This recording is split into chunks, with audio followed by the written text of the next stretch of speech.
PrimePay's monthly broker webinars, and a series of webinars all year long. And no, your calendar is not deceiving you. It is August. So I trust that you are having a wonderful summer with hopefully some travel is involved and family, and hopefully you're enjoying it. But we appreciate you taking time out of your busy schedules to sit with us today. My name is Steve Jackson. I'm the Senior Vice President of Strategic Development and Channel Sales here at PrimePay, and so we want to welcome you here today. What I first want to just cover is just some specific logistical items in relation to our webinar here today. This is a go-to-meeting presentation, and since we have a large number of folks on the webinar here today, as we have in the past, all your lines are muted. However, we don't want to discourage you from asking questions. And what you'll notice is on your go-to-meeting menu bar, there's a question, little area to type in a question. Please go ahead and do that. For many of you who have participated before, we provide a lot of content generally, and so as you see something that you have a question on, please feel free to go ahead and write it out and type it in and send it to us. Why? Well, my hope is, and I may not be able to do it directly in the webinar, but if I can answer that question, I will. If I'm unable to, based on time, as a lot of times is the case, what we will do in the follow-up email that we will send to you, we will provide a frequently asked questions or kind of an FAQ of all the questions that we'll ask during the webinar, and then provide back to you answers to those. So, not only is your specific question being answered, but hopefully you'll see other questions that you thought maybe you should have, asked. And so we found that brokers have been very grateful to get that list of questions and those answers. So we're going to continue that practice. Also, we're recording the webinar here today. It will be found on our Broker Concierge YouTube site. Usually takes a couple days to just get everything uploaded and set up, so look for that here in a couple days. And we also will be providing you with a slide deck of this presentation. So let's get, so that's some of the logistics there. Again, we're grateful for you all to join us here today. The title for today's webinar is Out on Outsourced Solutions, Understanding Professional Employer Organizations, or PEOs. The world, actually, if you participated in last month's webinar in July, we talked about living in a compliance world and just trying to guide your clients through that maze of all the specific regulations, requirements, just everything, right, that a small business, a large business owner has to deal with in running its business. No longer can a business owner today just sit there and try to look for new prospects, new opportunities, trying to grow their business. They also have to manage employees and deal with just the regular stuff that an employer needs to deal with and in working with their employees, which is really their greatest asset, right? So what we wanted to do here today, we noticed that brokers are asking us to get a better understanding about what PEOs are all about, and if anything, you as a benefit professional are looking for ways to help or drive more value-added solutions to your clients. And why are you doing that? Because they want it. They demand it. And so you need to understand why your employer groups, either current clients and or prospects, are looking at PEOs. Why are they attracted? What's appealing about a PEO? And you need to understand that so you could either look at that situation as a friend, as a foe. Are they a partner? Are they a competitor, to you? So today we want to provide a good, or hopefully provide you with a good, solid understanding of PEOs. And so we have an agenda here for today, and as we often do, there's generally a regular update that we need to make based on some specific IRS code or ACA regulations or what have you. As most of you know, we try to incorporate a quick legislative update with many of these webinars, and this month is no exception. So I do want to provide a quick update for you in regard to the recent IRS releases of draft forms for health coverage information reporting. you need to understand it. So we're going to cover that there real quickly before we take a deep dive into the PEO. And then the final bullets there is, what is a PEO? Okay, I mean, we need to get a good definition, a broad understanding of what a PEO is all about, and then why are employers considering PEOs? Let's dive into the particulars that's really attracting them ultimately to that particular type of a partner or relationship. Then we do want to show, it's not all just roses, right? I mean, there are some potential problems, and so we want to kind of cover some of those problems, but also the results that might exist as part of that relationship, so you need to understand that. And then ultimately, our tie-in in every webinar that we do, many of you might look at the information that we're giving and then wonder, so what do I do next? Where's my focus? How should I attack this or not attack it, or just hopefully it goes away, right, Steve? No, we need to talk about some practical steps for you in really figuring out maybe what's the next step for you as a benefit professional, okay? So let's first cover the recent IRS draft forms that came out here just, a week and a half or 2 weeks ago. They had published some recent draft forms of the forms that would be used to report data, right? So as part of ACA and as part of the enforcement and verification of subsidies, the IRS is the main enforcer, right? They're the ones that are verifying an individual that went on healthcare.gov, received a subsidy. The IRS needs to verify, right? Verify that they indeed should be eligible for that subsidy. And so what the IRS in the enforcement provisions, they need to get data. They've got to receive information here from employers so that they can adequately verify and then enforce those specific actions. So what they have done is produce some draft forms. These are not final. So although they came out with final regulations on this here, maybe a few months ago, several months ago, the actual forms are just drafts. So what they're looking for is feedback. So as I show you a couple pictures of the draft forms here today, take a look at it. You're going to want to probably take a deeper dive after this webinar and just start to take a look at what specific data is being required to be included on these forms. So the first bullet here that I want to cover is just, is it due today? I mean, these are draft forms, but does it cover this year's benefit plan years?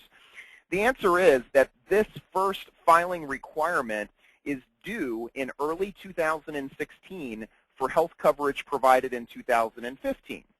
So maybe many of you now sit there and go, phew, okay, well then I don't even have to worry about this right now. Steve, why are you talking about it? Get to PEOs.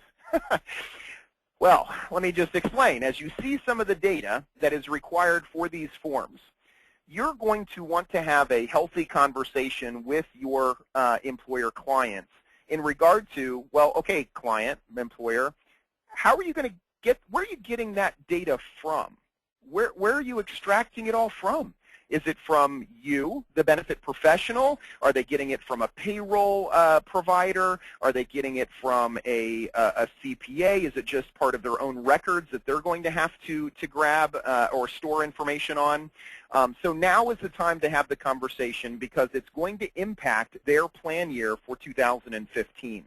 So if you can plan, if the employer can begin to plan on capturing that data today, they're going to be well prepared for when they need to file in 2016.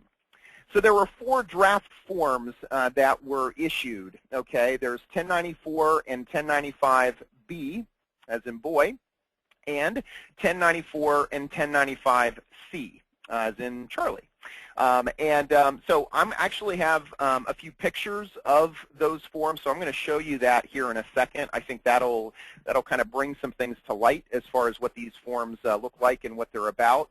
But let me just kind of highly summarize these 2 forms. The B forms will be used for the Internal Revenue Code Section 6055 requirements.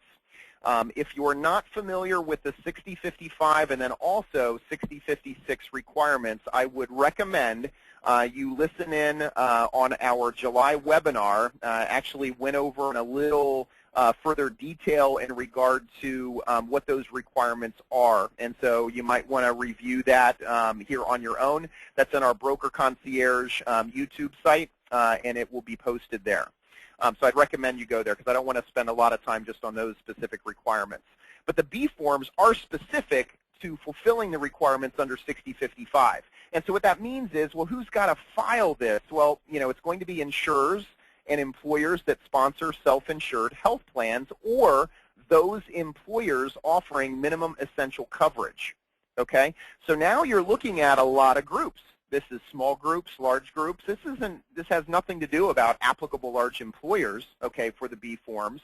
So generally speaking, the small group is going to have a fully insured plan. So, well, guess what? Insurers will need to perform these filings, okay, and or employers that sponsor self-insured health plans then as well. C forms will be used to fulfill the requirements under Code Section 6056. Now, going back to our webinar last month and just the conversation about applicable large employers, this is specific to applicable large employers only. Okay, and as you see the form here today, you're going to notice that there's some pretty detailed information about coverage on these forms. Okay, so if you're considered an applicable large employer, now keep in mind for 2015, that's 100 full-time and full-time equivalents. Okay, for 2015. In 2016, it goes back to the 50 plus. So let's take a look at some of the forms. I think that this will bring to light some of the data. I think you'll find it useful. Now keep in mind, I've got ACA up there in the corner spinning. I think your head might be spinning. No, just kidding. But ACA is the area that's fulfilling this requirement. So the IRS is now reacting to ACA requirements, and they now have to get into enforcement duty, okay, in order to comply or to ensure that individuals are complying and that they qualify for the subsidy. So under 1094B, as you see that there on the screen, this is a single transmittal form, and it's going to accompany the individual returns and will also specify the total number of forms found on 1095B. Okay, so 1094B and 1095B kind of correlate together. So as you look at this, pretty simple stuff, nothing, pretty basic information, but this is actually going to correspond with 1095B that I'm showing here on the screen. So on 1095B, this is a separate return, or a separate return must be filed for each responsible individual. A responsible individual is typically the employee. And then as you see here, it's going to ask for information about each covered individual, including even the months in which coverage was provided. So take a look at that. I don't know if you can see it as well on your screen. Tried to blow it up here as large as I could, but you'll see there part one, it's kind of employee information. Then part two, you get into the employer sponsored or employer who's sponsoring the coverage. The part three is the issuer or other coverage provider. And then in part four, you're now getting into covered individuals. You're naming the covered individuals, social, date of birth, and then whether they were covered all 12 months or for which specific months of coverage. So you can see there that it's fairly detailed, okay? And I do see one question. So as you think about a small employer, okay, a small employer that would be fully insured, all right, the insurer is going to manage this 1094 and 1095, okay, all right? So on small group, fully insured. Self-insured, the employer would be responsible. As far as I can tell today, so I'll leave that as, you know, with everything that I know of today. 1094C. So again, 1094C is also another single transmittal form. It is going to accompany the individual returns, and it's going to specify the total number of forms, like 1095C forms submitted by an applicable large employer. So 1094C is kind of an individual transmittal form that will accompany 1095C. Okay, So as you see here, you got information about the ALE, or the applicable large employer, the member information, basic information here that you would fill out. This actually has 3 pages. And so on page 2, it begins to break down then the types of coverage. So it says here in A, minimum essential coverage. You know, are you providing all 12 months of minimum essential coverage or over specific dates, so on and so forth. Then full-time employee count, total employee count, an aggregated group indicator. So if you've got control group or affiliated entities that's part of the applicable large employer group, you know, that would all be listed there, plus any kind of safe harbors for transition relief during that period.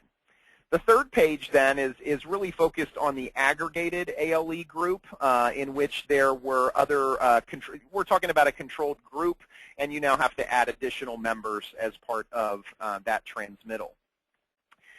Then lastly here is 1095C, all right, and you know, as I look at a lot of these forms, I feel like there's a lot of repetition to some degree with all of this, but nonetheless, all of it is required. So 1095C is a separate return. It must be filed by the applicable large employer members for each employee for whom the information is required. So you've got part 1 is the employee information and the applicable large employer or the employer information. Part 2 gets into the coverage. Do you have an offer of coverage? Did you offer coverage all of those months? What is the cost of the lowest cost monthly premium for self-only minimum value coverage? So you got to add that in there. Part 3 is then covered individuals. So if the employer is providing self-insured coverage, you would start checking some of these boxes and, you know, adding in all of the covered individuals. Actually, you'd add it in regardless, but you'd put all of those covered employees' information in there, socials, date of birth, and how many months or which months were they actually covered. So as you look at this, and I don't want to take this particular conversation, you know, any further per se within these forms, but think about the data that we just went through. And how are your employers going to capture that data? Some of it is readily at their fingertips. They have employee information and so on and so forth. But where can you as a benefit professional help? Where do some of your partners, like whether it's a PrimePay from a payroll standpoint, maybe there's a payroll provider of the employer that would provide some information there. But there is a lot of data, and this data has to get populated in here. And insurers will handle, maybe for fully insured plans, handle a lot of maybe the you know, the work to some degree. But think of your employer groups that have self-funded plans and what they're going to need to do to get this information into this into these forms. So we have some time. Again, it's in draft form. It's open to the public right now for you to reach out to the IRS and provide feedback as to the forms. I'm sure there will be some changes to some degree on this, and so it may not be the first iteration here that we're seeing here today. So more news to come on that, but I think that you can provide some strong value-added decision-making and some help as to how this data is going to get into these forms for your clients. And that's something for you to also figure out. What can you do? What are you willing to do? Since this is something that will be filed to the IRS. Will your E&O cover helping a client complete such a form or provide them with the data to complete it? Okay? All right. So we're going to go ahead and move on here to our topic for today and walk you through several things here about a PEO. As I mentioned earlier, as I kind of started things off, you know, employers today, small, medium-sized, large employers, in order to manage employees, manage an employee base, the benefit administration, the payroll administration, HR administration is getting more and more complex. And so as you look at your employers and their needs, one thing that I know that we've heard a lot about is that your clients are demanding more from you. And I think you as an agency have to figure out, well, okay, I can no longer focus on just health insurance, or if I was heavy in ancillary insurance, I can't just focus on ancillary insurance. I'm going to need to broaden the services and solutions that I'm offering to my employers. Why? Because they're asking more, of me. I need to understand ACA. I need to be able to provide compliance answers to compliance questions where I can. And so you, as an agency, as a benefit professional, have also kind of branched out, right? You've looked at other strategic partners. We hope that PrimePay is certainly one of them, but certainly you've reached out to other vendors and strategic partners in order to drive a more comprehensive offering and solution to your clients. Well, your clients are demanding the same, and they're looking in the same way as you are to say, well, listen, I can't continue to do this on my own. I need to be able to do more. So, or I need to be able to outsource this or allow others who have the expertise and maybe greater efficiencies to really manage a lot of these key management functions. So what is a PEO? What I thought I would do is just go right to the source, okay, go right to the association that really kind of maintains these groups. And so NAPEO, I don't know if they actually go by that, if I've kind of butchered that, but we'll call them that. But the National Association of Preferred Employer Organizations state that this is what a PEO is. So I've kind of summarized this into 5 areas that they've really listed as the key areas. So number 1 here, relief from the burden of employment administration. So as you look at, I think a lot of small employers, say small to mid-sized employers, they want to grow their business. I mean, a lot of times when you look at a group of 20, you look at a group of 50, or even, shoot, it could be 75 or 80 employees, many of them still do not even have a certified HR professional. They're seeking advice from a bookkeeper, a controller, someone on their team that might have some additional HR experience, and so they're seeking out that person. Or you have a owner of a very small company that's really wearing all the hats, and for them, they want to grow their business. And so if they can find some relief from the constant ever-changing employment administration area, then that's huge. And so PEOs in generally have the ability to relieve. So a PEO provides relief in that area. Secondly, they provide a wide range of personnel management solutions through a team of professionals. So just in my example before, many of these smaller to mid-sized companies do not have an HR manager. They don't have anyone in any specific role that can really truly manage it and ensure compliance through it all. So a PEO provides this wide range, or this team of professionals that says to an employer, hey, look, we're going to help you through all of the personnel management solutions. We're going to help you manage that, okay? Third thing is what a PEO will provide is improved employment practices, compliance, and risk management to reduce liabilities. Now, I'll talk about co-employment here in a little bit, and how co-employment works and kind of the leasing of employees within a PEO. But the employer is still liable, right? They're still ultimately liable for employment practices, compliance, and risk management.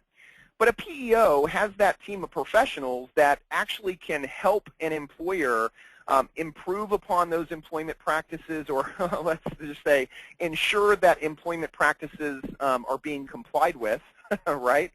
You not only have the federal type level of compliance, but some states, certainly like California, is going to be very rigid in regard to certain employment practices, and they must be followed.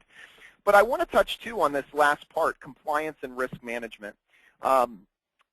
If anything, what a PEO can provide for is risk mitigation. It mitigates the risk. It reduces the potential of liabilities. And I think with a small employer, whether they're dealing with ACA issues, maybe it's a terminated employee, maybe it's hiring processes, maybe it's employee handbooks, what a PEO can improve upon is certainly the compliance and risk management, okay? second to last there, access to a comprehensive employee benefits package. It's said that a PEO type of environment allows a small to mid-size employer group receive or gain, Fortune 500 benefits. Really get this complete comprehensive benefit package. So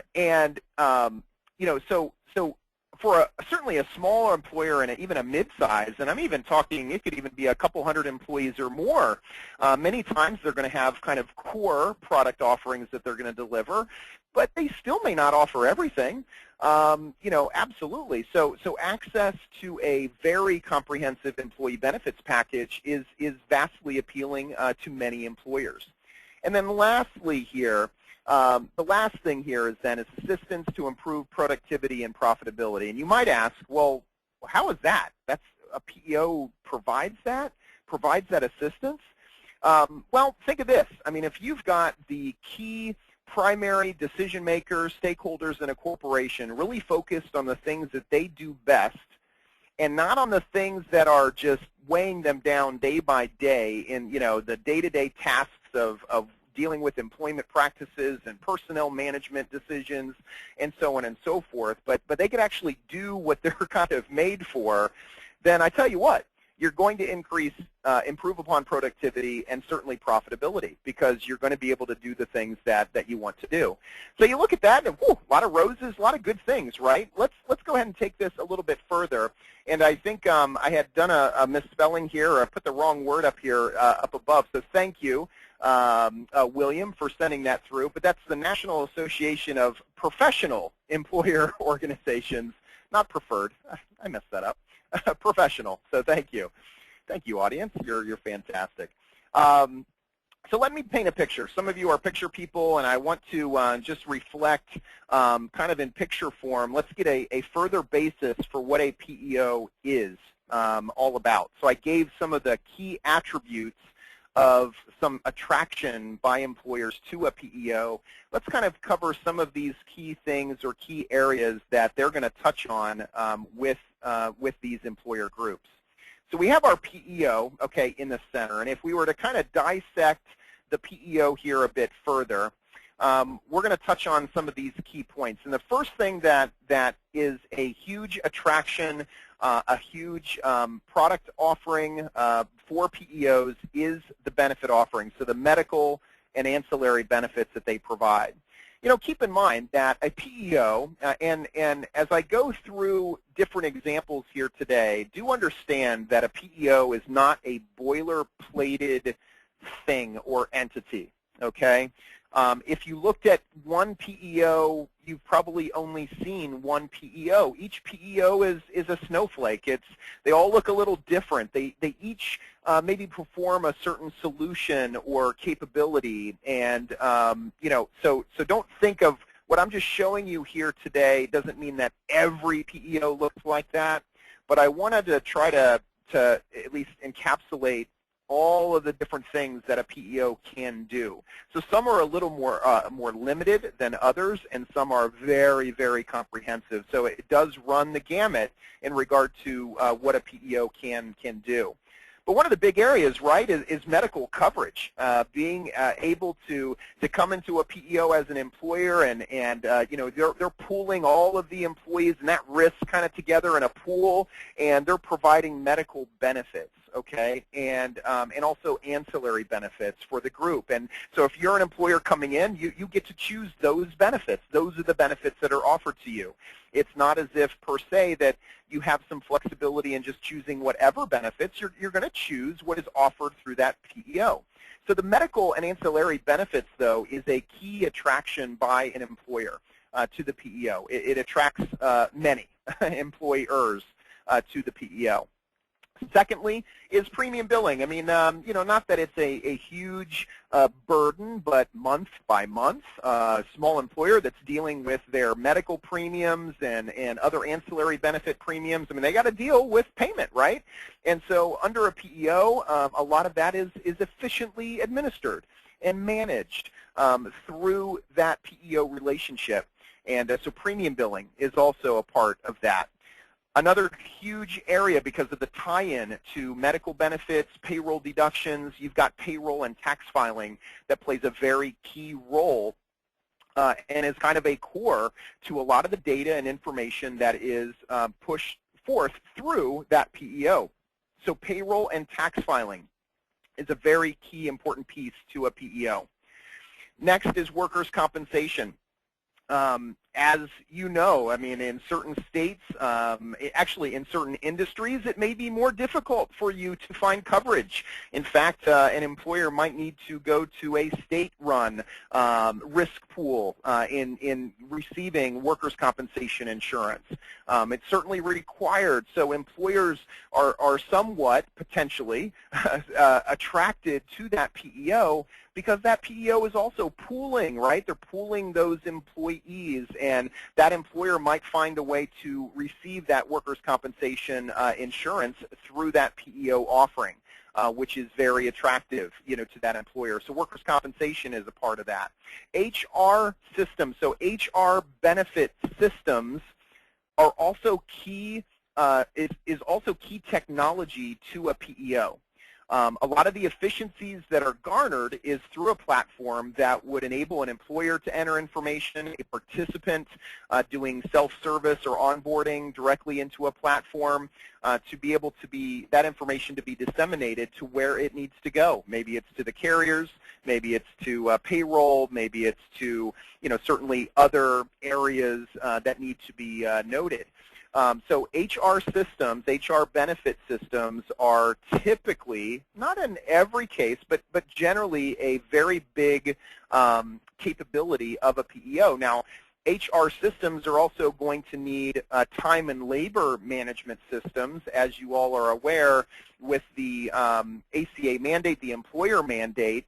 Applicable large employers need to measure variable hour employees. So time and attendance systems, time and labor management systems are becoming more and more important to employers. Well, a PEO provides, that type of a mechanism. And so you've got an HR benefit system that's connected to the time and labor management system that's connected to payroll. So all those things are flowing together.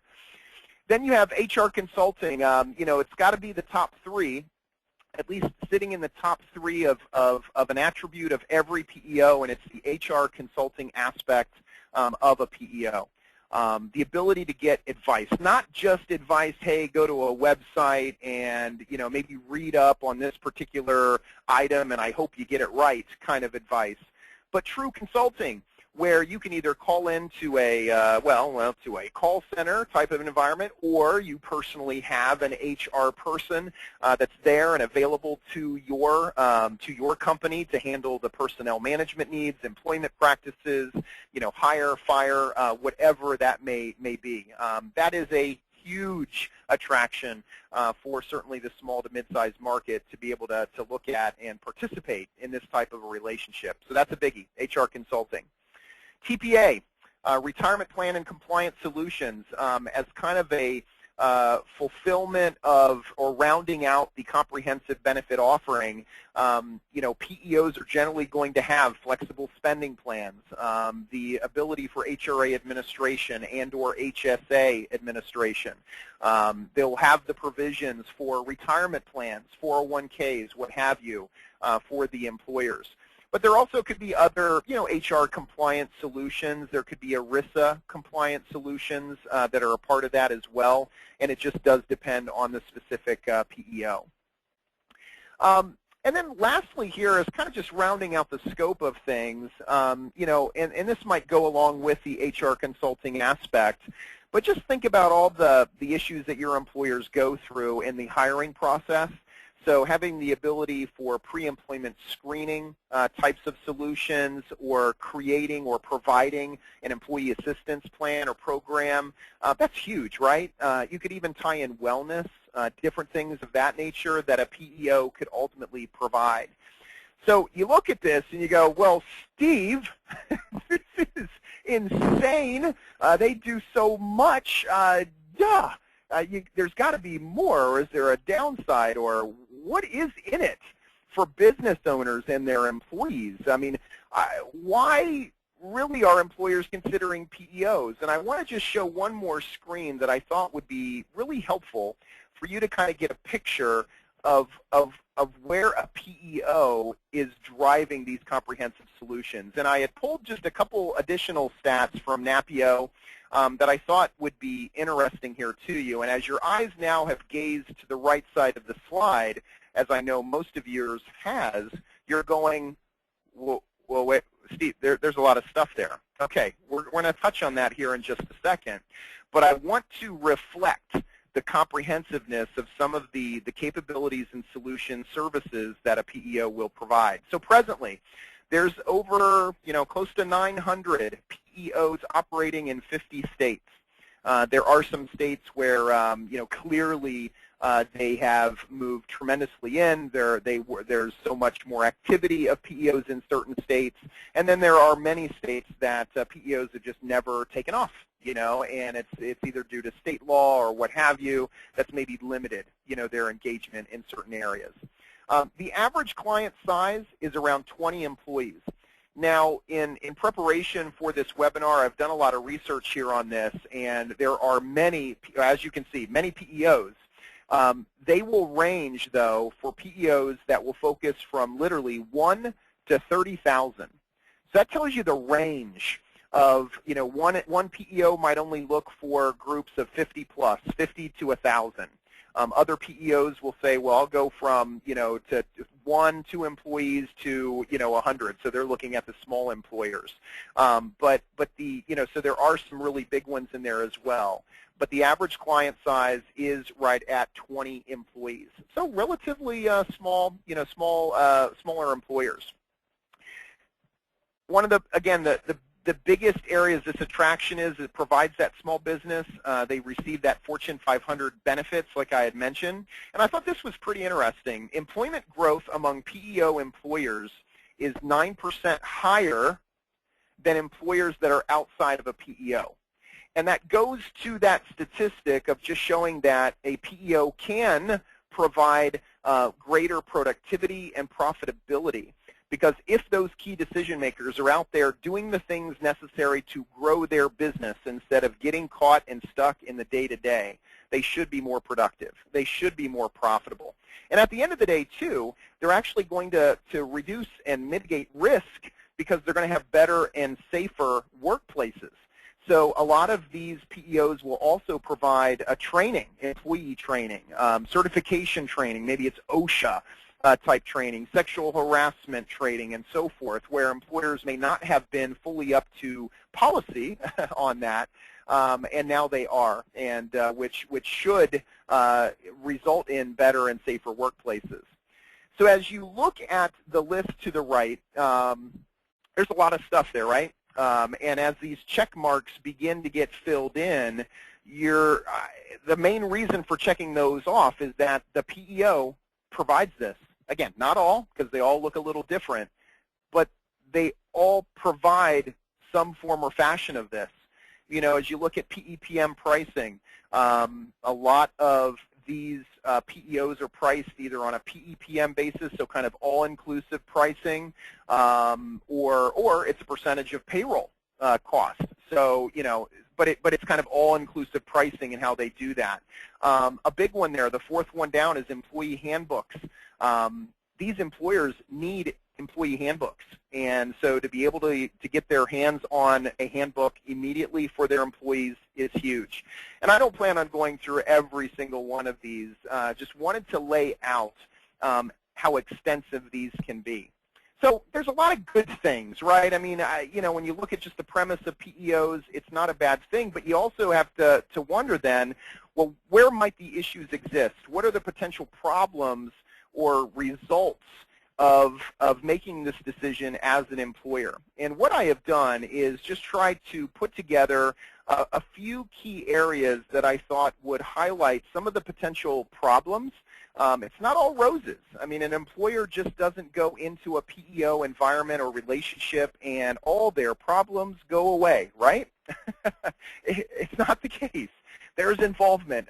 They do say co-employment, co-employee arrangement. And so it's definitely the employer is still heavily involved. But let's kind of talk about some of the potential problems here in regard to PEOs in that environment. So the first off that I had listed here is administrative fees. So basically the way that a PEO is priced is, or charged to the employer, is that the fee would be based on a percentage of payroll. Okay, so just looking at their full payroll numbers, and there would be a percentage fee based on that, or it would be based on a PEPM basis. Now, generally speaking, if you look at this on an annual basis, you could look at fees that range from, I don't know, so $500 or more, this is per year, $500 to up over $3,000 per employee per year, okay, if you're to break that out over a yearly basis. And so when you look at the potential result, an employer absolutely can incur higher out-of-pocket expenses for these same level of services to exist. Okay, so if you were to look at, if you were to take out payroll, if you take out, whether it be HR advice or consulting or FSA administration, COBRA administration, if you kind of broke all those out as an a la carte type of a basis, I would gather that that employer would pay less in that a la carte basis versus what they would get in the PEO. Why? Because it's all bundled within the PEO. What they're doing is they're saying, well, listen, I'm giving you all of these suite of services for this price. You get it all. I mean, I don't care if you don't use it or not. We're going to give this to you. You have it available to you. Whereas in the a la carte world, right, the employer's going to, do their needs analysis and really just choose those services that they need and pay for those only. So that's a big deal. I mean, pricing can be, pretty expensive, not in all cases, and there's different scenarios, of course, but that potential result can be that they would incur higher out-of-pocket expenses. Taxes and wage-based limits. So this comes into play a little more when there is a mid-year decision to move towards a PEO. So the potential problem is that some PEOs will keep charging on the FICA taxes, the FUTA, so federal unemployment, and then SUTA, the state unemployment tax, even after the wage limits have been reached, okay, which can result, well, would result in an overpayment of taxes.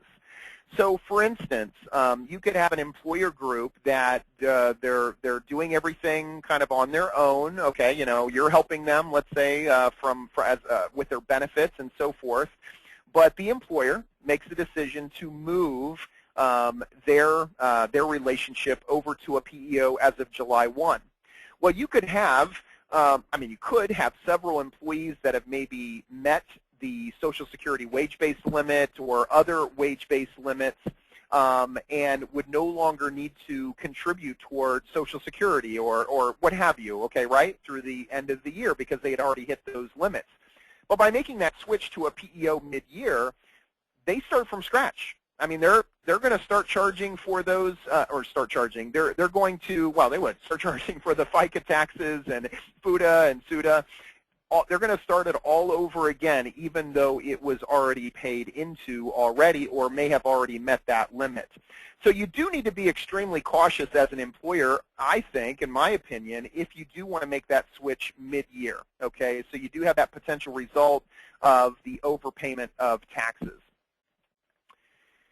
Another key area is when you get into cafeteria plans or even Section 105 plans, okay? I'm going to be getting into kind of the co-employment piece here in just a second. But one of the potential problems is when an employer moves from their existing, standalone, they have a cafeteria plan, let's say it's a flexible spending plan that they have in place, and they now move into a PEO.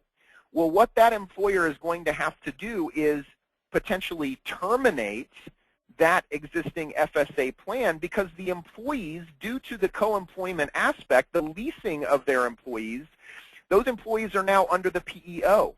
And so the employees would kind of terminate themselves out of the FSA because there's no more employees of that really employer, but it's under the PEO. And so when an employer makes a switch, one of the things that you would want to have a discussion with those clients is, well, how are you going to manage your existing plans? What about your HSAs? Do you have an HSA in place? Well, what does the PEO have? This might mean if they don't have an HSA-compatible plan, your employees will no longer be able to contribute towards an HSA. If they have an FSA, the employer needs to determine by switching mid-year, is this going to financially impact, negatively impact the participants in any way? Or am I as an employer going to be financially impacted from terminating the FSA plan, let's say, for instance? So the potential problem, with PEOs or with Section 125 plans and cafeteria plans, PEOs generally do not reimburse the FICA savings, and just these overall plan changes are a problem. They can be, and it just needs to be vetted out. So there is the potential result of overpayment of those taxes and the termination of the existing plan. Workers' compensation. Another big area here for workers' compensation, I had talked about earlier that a lot of employers are attracted to a PEO because of workers' compensation. There are many industries that many carriers won't touch, right? If you're familiar with the workers' comp world, if you're a type of guy that has a business on scaffolding, on skyscrapers, it's going to be a little tougher getting a workers' comp policy. And in many instances, employers, maybe such as those, will need to actually look for policies maybe with the state-based risk pools to get a policy at all. And at that, it may not be certainly a financially cheap type of a policy. And so there's an attraction for these types of employers to then seek out possibly these PEOs so that they could receive workers' compensation. And as you think about this, if a PEO has, excuse me, hundreds of clients or employers, and if many of them share that same view of, well, I need to get workers' comp insurance, so I'm going to a PEO, you start to see a sick pool, a sick risk pool, right? And so eventually that's going to catch up as you go through that underwriting process. And, so some PEOs, those do need to be evaluated in regard to where their workers' compensation policies actually sit.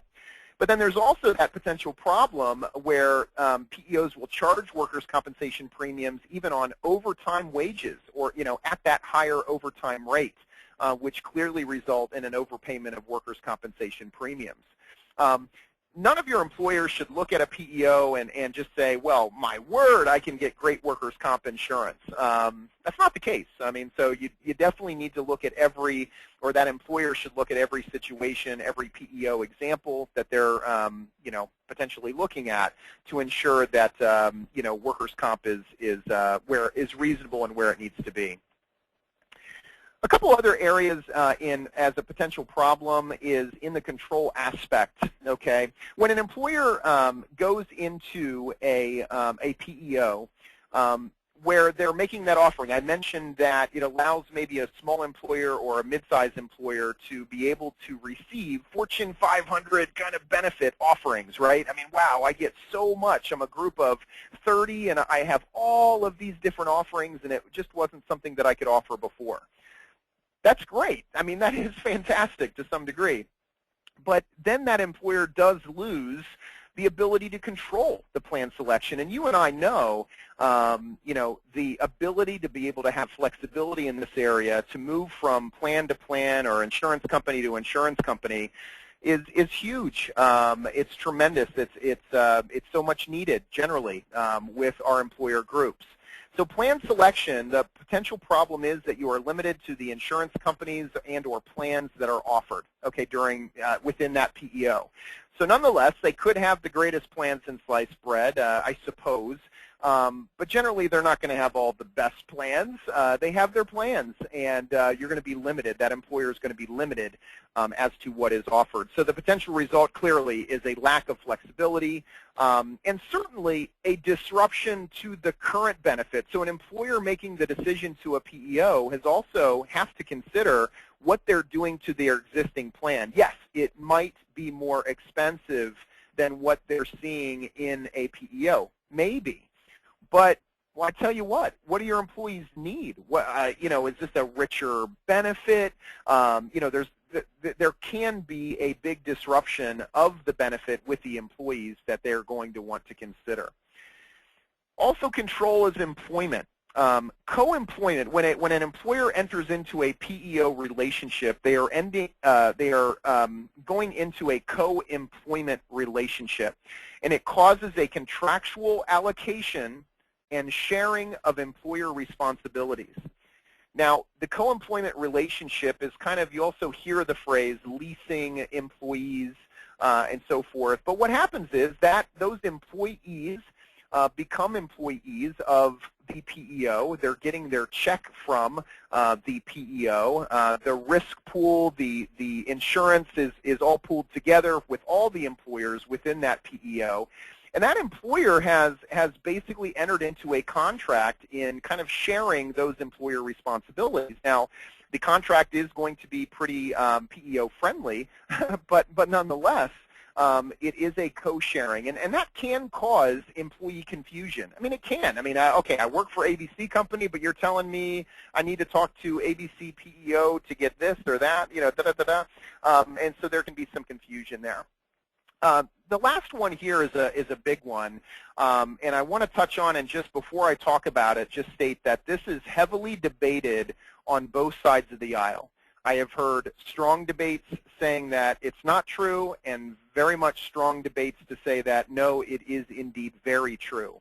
But one of the issues that still need to be rectified and I would say fully confirmed is this last piece, employment control.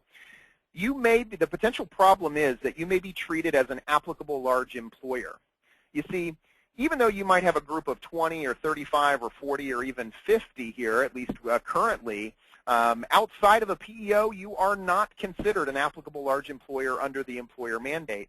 But under a PEO, you may be treated as an applicable large employer. Why? I mean, you're pulling yourself together with all these other employers.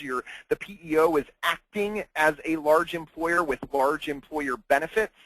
And so the debate says, well, if you enter into that relationship, you also, regardless of your size, would be considered an applicable large employer. And the potential result is you might have just total unneeded additional expenses to fulfill the requirements of that employer mandate. So something to consider that still needs to be confirmed entirely.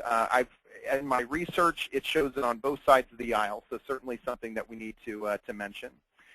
The last few items here, as we begin to wrap up here, is just talking more about the co-employer arrangement and some things that you need to know. Each employer that enters into a PEO arrangement, they're going to have to, they'll fall under FMLA regulations, even though they may not be 50 employees or more. There is that shared risk between the PEO and the client.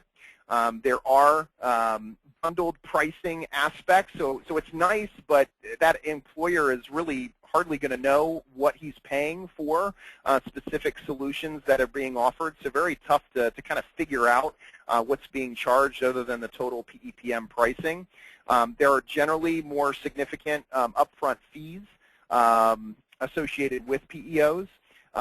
You also, if employees or employers are looking at PEOs because they know they've got a couple sick individuals in their group and they want to try to get better underwriting, and so they go to a PEO to see if that actually would, by being pulled in with other employers, and those employees would hopefully reduce those costs.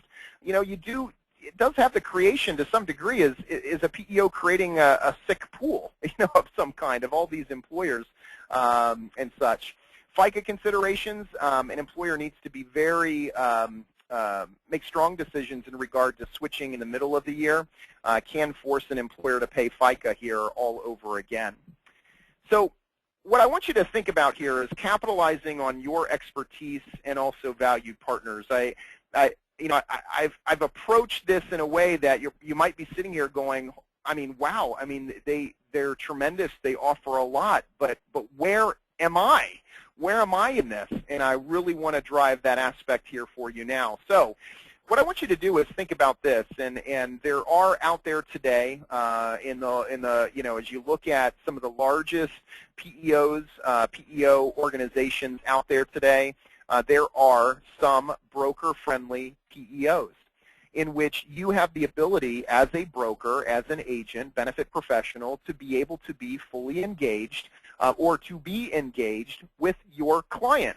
And even though the client may be receiving, which I'll call administrative service types of, so payroll, HR, benefit administration, you are still the broker, you're still consulting, you're still driving advice, and so forth. But I wanted you to think about just a few questions, though, if you go in that direction. So does the PEO provide E&O coverage for you, the agent?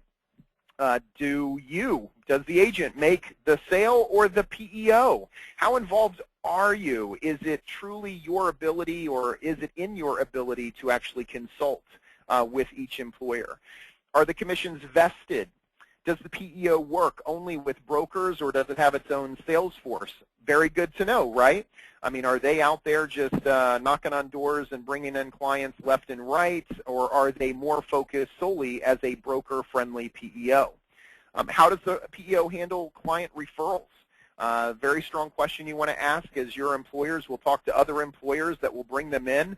Do you get credit for that? Is that your group? So on and so forth. And then lastly here, what is the stability of the PEO management and its key decision makers? How long has that PEO been in existence, and are they going to stay a broker-friendly PEO for long? So in my mind, is this the best scenario for you, the broker, to give your employer groups what they want? Well, this kind of it bridges the gap, right? Because you can still be that broker, the BOR on the business, and so forth. But you're going to want to check in with each PEO that is set up in this way. One of the other, I think, more opportunistic areas that you should consider for your clients is to think about an administrative service organization, an ASO, as it's acronymed. And because wouldn't it be great if you had the ability to work with a client? The client's going to get all of the kind of the identical HR, benefit, and payroll administration solutions that PEOs offer, so it equals those comprehensive solutions, but you remain as the five-star consultant.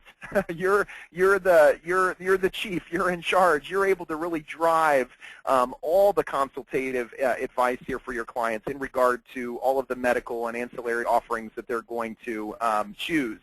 So you remain as the BOR. And what's better yet about these ASO organizations is there's no co-employment contracts. So the employer does not have to lease its employees, dive into co-employment responsibilities.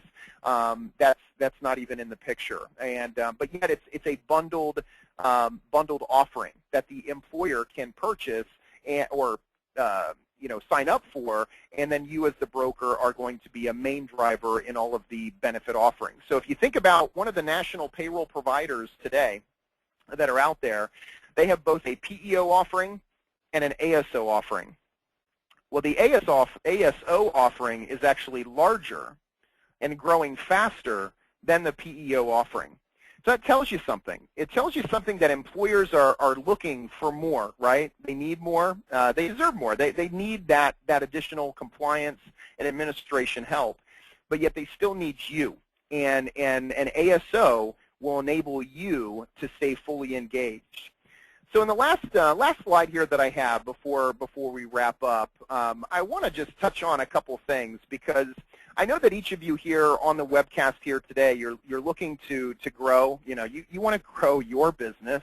You want to drive better retention, from your current clients. So you want to provide more, but how do you do it? How do you get there? I mean, because ultimately you want your service solution offering to be some of these key things. You need your offering to compete more effectively against national payroll provider solutions and other PEOs, right? I mean, so you need to be able to compete. And I mentioned an ASO environment in which your employer would get all of those various compliance solutions, and yet you still remain as the broker of record on that business. You also, what everybody has been telling me primarily, and you've probably been telling others and yourself, I mean, you want to increase revenue, but you also want to attract larger groups. And if you're attracting larger groups, those groups are going to need more comprehensive solutions. So as an agency, you're going to have to focus on either partners, relationships that are going to enable you to drive those value-added solutions to your clients, okay, in order to attract those larger groups. You also, we hear it loud and clear that you've got to continue to stabilize retention. If you're able to drive more stickiness with that client, you're going to create a longer lifetime value to the agency, right? That client's going to stay with you for years and years and years. So very, very key. Next is engagement. I think where you as an agency, where your solution and your offering needs to be is also you need to be fully engaged in the process. As I showed you those forms from the IRS today, maybe some of you might say, whoa, holy cow, that's not even what I do. I don't get involved like that. I'm not going to advise my clients in that way. Whereas many others are saying, hey, I think I could actually use that to our advantage to some degree to show what additional value that I can bring to my clients. And so what I would strongly suggest is that you need to get or stay fully engaged and accessible. Don't back away from some of the new regulations or requirements when you may not be able to fully do something. You need to be engaged in that. That's going to drive strong engagement, strong retention with your clients. And then lastly is mitigating business risk. Your employers are seeking from you a way to reduce and comply with just the various regulations and requirements. You got to mitigate the business risk. Now, under an ASO, under a broker-friendly PEO, that allows your employers to be able to subscribe to certified PHR professionals, HR professionals. It gets them in HR management systems, time and labor management systems. It can get them into COBRA compliance or ERISA compliance. And so you need to enable your service to provide a more comprehensive solution around mitigating the business risk to each employer, and you can do that through partners as an ASO or a broker-friendly PEO environment. The ultimate result is you need to allow your agency to more effectively compete against PEOs. The regular Joe PEO out in the marketplace today wants to take that business away from you. It doesn't have to be that, but you have to become knowledgeable. And I hope today I've been able to provide some knowledge to you in regard to what a PEO looks like and some of the specific solutions. Maybe some of those you are actually doing today, but many, maybe as you looked at that list, you go, oh, I'm not doing that. Holy cow, employers want that. I'm not doing that, but I think maybe I could. So, I mean, you need to look at those lists and say, okay, what can you as an agency do and provide for, or where do you as an agency need to actually outsource? What do I need to outsource? Who do I need to become my partner, strategic partner in that area? Now, I'd like to say that PrimePay makes it easy for you to compete against PEOs, and we certainly can talk further in regard to what PrimePay is doing in this space to help you compete more favorably against PEOs. But do know this, you can't back away from it. Clients are looking at it, they are studying it, they're reviewing it, and you can do a great service to your clients and in showing them, hey, here's some of the pitfalls, but here's actually what I can do for you in performing all of these functions and solutions that you need. So as I just reiterate, I see a lot of good questions here that you have provided. What I will do here is actually put together a kind of that FAQ, and we'll also provide to you the slide deck here for your review. We will send that email out here in a couple days. Look for the recording of this webinar on our Broker Concierge YouTube channel.